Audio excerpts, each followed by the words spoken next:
Welcome back. Yes, I am back, and as you can see, now I am officially married to my partner. So I will let everyone know I've been away. All those videos prior were just pre-recorded stuff to still maintain some content. Still give you guys something to watch and to see my beautiful face, as we all know. So I am back. Also happily married now, and quite excited about the ins and outs for the round 17 Richmond versus Geelong down at the GMHBA Stadium. So obviously we are going into enemy territory. Not a fan of playing down there. Those short wings tend to cause a lot of issues, but who knows, maybe the new era of Richmond might have the mulligan over Geelong. So we'll just break down the quick ins and outs, how I'm feeling about it,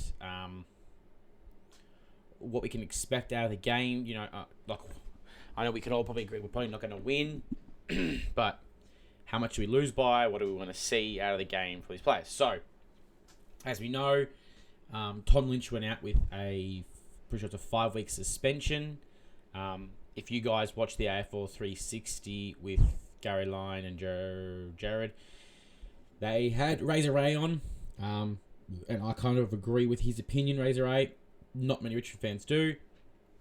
But he turned around and said, if you look at all these incidences during the game before he lashed out, maybe if the umpires had taken notice to the treatment of Tom Lynch, maybe he wouldn't have lashed out as he has, and we wouldn't be in a situation now of a star player getting 5-week suspension. So, look, it's going to hurt. We'll still see him for a couple of games at the end of the year, but this is also now going to be a chance for these young forwards to show Richmond what they're made of.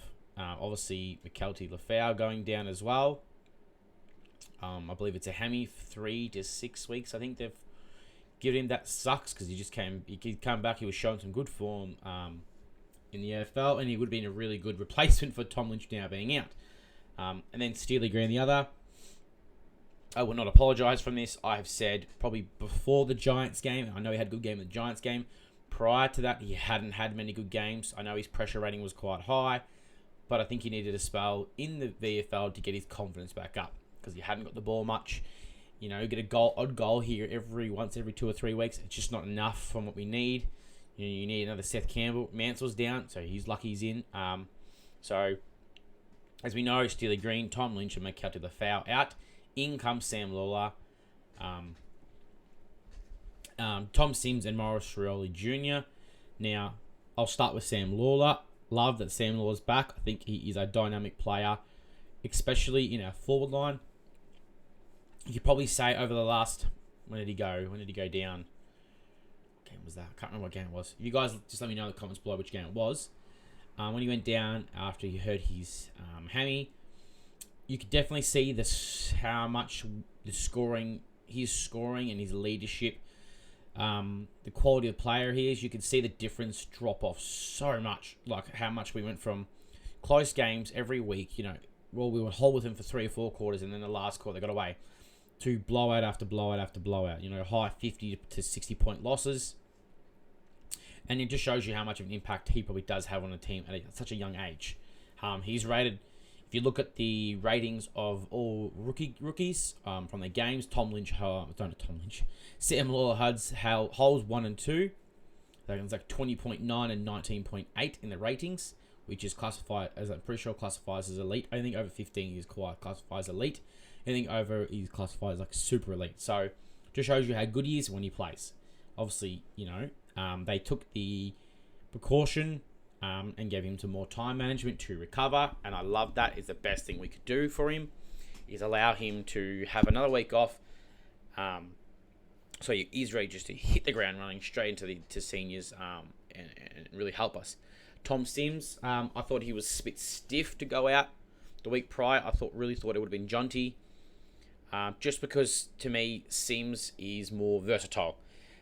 He can play the ruck and he can play the forward.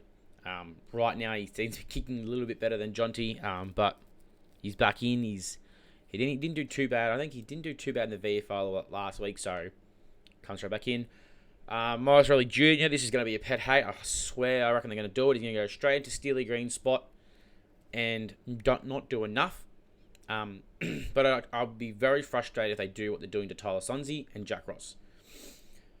If you play him in the VFL in predominantly midfield time and he gives you, nearly 20 disposals and a goal a game playing as a midfielder, please, for the love of God, of Almighty, the Dustin Martin, please play to him, that we will allow Morris Riley Jr. to play as a high pressure, high tackling, high running midfield, which we don't have. And this will it's probably more the Cozzy Pickett style that Melbourne has tried, and it has worked for Melbourne. Melbourne aren't winning every game, but it's making a difference. I don't mind if he plays forward and then goes midfield, but you just can't play him forward pocket 80% of his game time. It is going to kill him, and he's going to go back down to the VFL, go straight back into the midfield, and absolutely be a monster. So, we all can agree, do not allow Rioli to play pocket the whole game. Midfield time, please. Just some midfield time. Thank you. Besides that, look, I know if you think about it, I can see why they haven't brought in another tool. I did watch a bit of Michael's Big Dog Footy cast last night, and I did see that I was a bit concerned we didn't bring enough senior forward in. But if you go off the actual teams, I'll read the teams out, and you understand what I mean. So from fullback is Ben Miller, Noah Bolton, Nathan Broad. Then it goes Tom Brown, Sam Banks, Nick Vlostone. At the halfback, centre line goes across from Luke Traynor, Dion Prestia, and Hugo Ross Smith. Half forward is Jack Ross, Jasper Alga, Seth Campbell. Full forwards are Sam Lawler, Jonty Fall, and Ryan Mansell. Now, if you look at that, besides Jonty Fall, there's no real tools. I understand that. Obviously, you got the following. We got Toby Nankervis, Tim Trent, Jacob Hopper. So, as you can see, the middle hasn't changed. They're not adjusting the speed. But the interchanges, I think, is where you start to see the difference of what they're going to do. Thomas Sims, Camden McIntosh, Morris Rioli, Tyler Sonsie, and Jacob Blight. And we all remember Jacob Blight pinched forward for us against Fremantle.